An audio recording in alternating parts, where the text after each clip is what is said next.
dua negara, Tunisia, Aljazair.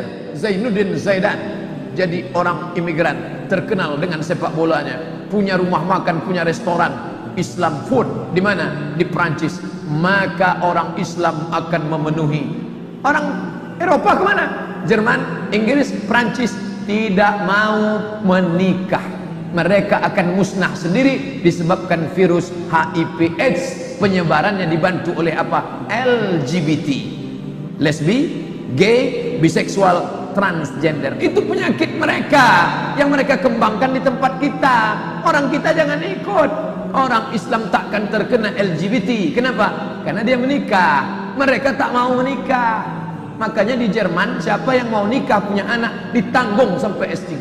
Kenapa? Karena mereka susah tak mau. Saya ketemu satu jemputan dengan bule di Indah Kiat. Satu malam saya ceramah di Indah Kiat, pulang satu jemputan. Saya tengok di belakang bule.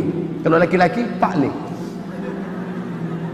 Saya tanya, how are you? Fine. Where are you come from? Switzerland. Oh, dari mana kampung? Switzerland. Are you have children? Ada punya anak? No child. Saya tak punya anak, kata dia. Why? Kenapa? Saya bilang, no time. Tak ada waktu, kata dia. Baru saya paham cerita Bernard Lewis. Mereka akan musnah karena mereka tak mau menikah, mereka tak mau punya anak, dan mereka terserang HIV AIDS. Beda sama orang Islam. Orang Islam nikah, makan tidur, makan kangkung, ikan asin, 10 lahir. Banyak anak, banyak rezeki. Akhirnya umat Islam populasinya besar, mereka akan musnah. Maka orang Eropa sekarang sedang ketakutan akan kebangkitan Islam itu. Jangan sampai di Eropa bangkit, di Amerika bangkit, di tempat kita malah hilang. Orang kita asik nak ikut orang barat saja, rambut dicat pirang. Tengok anak-anak orang Islam pakai anting di lampu merah, anting, macam sapi kurban. Pakai baju sobek-sobek. Ini ikut mana? Rambut dicat pirang. Saya heran nengoknya. Rambut pirang, hidung pesek. Tak cocok, tak connect. No connecting. Bapak Ibu yang dimuliakan Allah Subhanahu wa taala, oleh sebab itu maka anak-anak kita ini mesti kita jaga. Al-Islam ya'lu, Islam tetap akan tinggi, wala yu'la alaih, Islam akan terbang tinggi di atas menara Eiffel. Kita bermimpi nanti suatu saat dari atas menara Eiffel itu akan dikumandangkan azan sehingga seluruh Eropa itu akan Islam. Allahu Akbar. Dan itu janji Sayyidina Muhammad sallallahu alaihi wasallam. La taftahunnal Konstantinia, kalian akan menguasai Konstantinopel. Orang kafir senyum mengejek Muhammad, gila, majnun, error ente, mana bisa menguasai Konstantinopel. Waktu itu kota yang paling besar, Konstantinopel, didirikan oleh seorang kaisar Romawi bernama Kaisar Konstantin. Janji Nabi terwujud 700 tahun sesudah itu. Kata Nabi, akan datang suatu zaman kalian akan menguasai Konstantinopel, wala ni'mar amiruha, panglima perangnya terbaik, namanya sama dengan namaku. Subhanallah, Masya Allah. Panglima perang yang menguasai Konstantinopel namanya Muhammad Al-Fatih. Makanya ada jamaah kita dikasihnya nama anaknya. Siapa nama anaknya? Muhammad Al-Fatih. Aku ingin dia mancung macam Muhammad Al-Fatih, rambutnya ikal, badannya tegap, meneriakkan Allahu Akbar. Begitu lahir hitam pesek pendek. Yang diikut itu bukan fisiknya, yang diikut itu mentalnya. Memang casingnya hitam pesek pendek kurus, tapi mentalnya mental Muhammad Al-Fatih. Setiap sore ayah Muhammad Al-Fatih memandikan anaknya. Ketika dia mandikan di tepi sungai, apa kata dia? Nak, pandang menara Konstantinopel, ya, kau akan membebaskan kota itu menjadi kota Islam. Dimandikannya anaknya. Nah, pandang Konstantinopel, kau akan membebaskan kota itu menjadi kota Islam. Setelah Muhammad Al-Fatih remaja dewasa menjadi panglima perang, ingat dia cerita ayahnya, aku harus membebaskan kota itu. Akhirnya dikuasainya Konstantinopel, dirobaknya menjadi kota Istanbul. Bapak Ibu pergi nanti program Turki, umroh Turki ke Istanbul. Ujung-ujungnya Ustadz Somad ngajak umroh rupanya.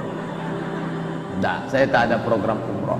Ikutlah bersama ustadz yang lain ke sana nanti menengok bagaimana kota Konstantinopel direbut oleh umat Islam. Tapi ada satu, prediksi Nabi.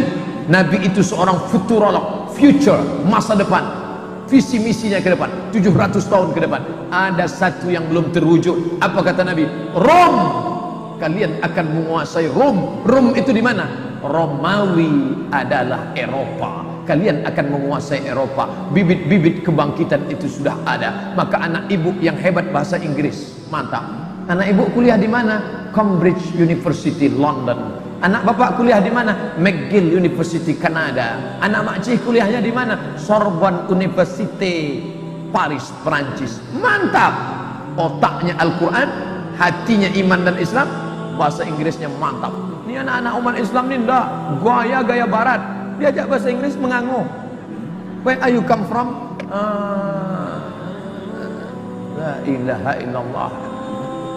SMP 3 tahun bahasa Inggris, SMA 3 tahun bahasa Inggris, kuliah 4 tahun bahasa Inggris, 10 tahun bahasa Inggris. Naik pesawat yang bisa ditangkap cuma 3. Good morning, ladies and gentlemen, thank you. Silakan. Makanya tidak ada yang bisa menguasai Islam ini ke depan. Orang yang hebat bahasa Inggris, hebat bahasa Arab, Asmaul Husna di kepalanya. Setiap dia diajak ke Masjid Agung, dia ingat Al-Muhaimin, Al-Jabbar, Al-Mutakabbir, Al-Khaliq. Kalau saya membaca Al-Asmaul Husna ini kuat suaranya. Al-Muhaiminul Azizul Jabbarul Mutakabbirul Khaliqul Bari'ul Musawwirul Ghafar. Kemarin 2 hari yang lalu acara pesantren Ramadan dengan ibu-ibu pengajian di Panam. Lama saya datang, dinyanyikan mereka. Ya Rahman, Ya Rahim, Ya Malik, Ya Qudus, Ya Salam, Ya Mu'min, Ya Muhaimin, Ya Aziz. Pas saya sampai, Ya Ahad, Ya Somad. Tapi yang dimuliakan Allah, seni kaligrafi Islam. Anak ibu punya bakat seni, silakan. Tengok cantiknya, Masya Allah. Innama ya'muru masajidallah man amana billah wal yawmil akhir wa aqama salata wa ataz zakah wa lam yakhsha illallah fa asa ulaika yakuna minal muhtadin. Surat At-Taubah ayat 18. Kapan ini ditulis? 18 Maret 2003, tanggal 14 Muharram 1423. Yang menulisnya siapa? Muktamar. Ustaz kok tahu? Itu tanda tangannya, Muktamar. Meninggal orangnya, sekarang masih hidup. Andai meninggal, tulisan tetap ada. Siapa yang meloloskan APBD-nya? Siapa? Ini menolong agama Allah. Tolong agama Allah dengan kekuasaan yang ada di tangan kita. Intan surullah, kalau kau tolong agama Allah, yang surkum, dia akan menolong kamu. Wa yuthabbit aqdamakum. Yang punya tanah, ibu punya tanah, ya, tanah apa nih? BKOE. Tanah apa nih? BKMT. Dirikan di atasnya tak banyak, 3 lokal saja. SMP kelas 1, SMP kelas 2, SMP kelas 3, SMP IT BKOE, SMP IT PKK, SMP IT BKMT, SMP IT macam-macam. Sudah bisa menyelamatkan anak umat Islam 120 orang. 40, 40, 40, 120 sudah selamat. Kristenisasi, liberalisasi, komunisasi, rusak kepala anak-anak kita. Masuk pagi, pulang sore, full day. Masuk jam 8, pulang jam 4. Tamat SMP, hafal Quran 3 juz, juz 30, juz 1, juz 29. Masuk SMA IT, tambah lagi. Insya Allah tamat SMA, anak Riau hafal Quran 6 juz. Berapa hafalan Qurannya? 6 juz. Dulu 3 juz, juz pokat, juz melon, juz mangga. Sekarang sudah Al-Quran di kepalanya. Berapa pelajaran agamanya? 5 pelajaran agama. Quran, hadis, bahasa Arab, sejarah Islam, fikih, akidah. Kenapa diajarkan Quran hadis? Supaya jangan sampai meninggalkan Quran. Kenapa diajarkan bahasa Arab? Supaya dia ngerti apa yang dia baca dalam sholat, supaya dia paham apa yang dia baca dalam Yasin. Tak ada orang sholat pakai bahasa Inggris. Sampai hari ini belum ada orang Riau sholat pakai bahasa Inggris. Inna sholati, my praying, wa mahyaya, my life, wa mamati, my die, lillahi ta'ala, for you, oh my God. Tak ada. Ajarkan dia Quran hadis, ajarkan bahasa Arab, ajarkan akidah akhlak, lurus akidahnya, tidak menyembah batu, tidak menyembah cincin, tidak ikut sekuler, tidak ikut liberal. Ajarkan fikih biar tahu dia nanti kalau emaknya nanya, "Nak, kalau emak sudah sholat witir di masjid, pulang ke rumah, masih bolehkah emak tahajud?" "Boleh, Mak. Karena walaupun sudah witir nanti malam tetap boleh." "Bolehkah emak gosok gigi waktu puasa?" "Boleh." Belajar apa? Fikih, fikih, fikih. Ini semua mesti ditanamkan. Ajarkan sejarah Islam supaya apa? Mengerti dia dulu Islam ini Nabi Muhammad, selesai Nabi Muhammad Abu Bakar, Umar, Utsman, Ali, selesai Khulafaur Rasyidin Bani Umayyah, selesai Bani Umayyah, Bani Abbasiyah, hancur Bani Abbasiyah, diakhiri dengan Turki Utsmani 1924, hancur kekuasaan umat Islam menjadi negeri-negeri kecil boneka-boneka yang dipermainkan oleh Amerika dan Eropa. Mengerti dia sejarah agamanya, mengerti dia sejarah negerinya, itu dimasukkan ke dalam sekolah umum, casingnya SMP, casingnya SMA, tapi di dalamnya ada signal 5 pelajaran agama Islam. Yang punya tanah banyak luas, untuk apa tanah banyak-banyak kosong? Ibu punya tanah, iya. Ibu punya duit, iya. Gabungkan tanah dengan duit, dirikan 3 lokal.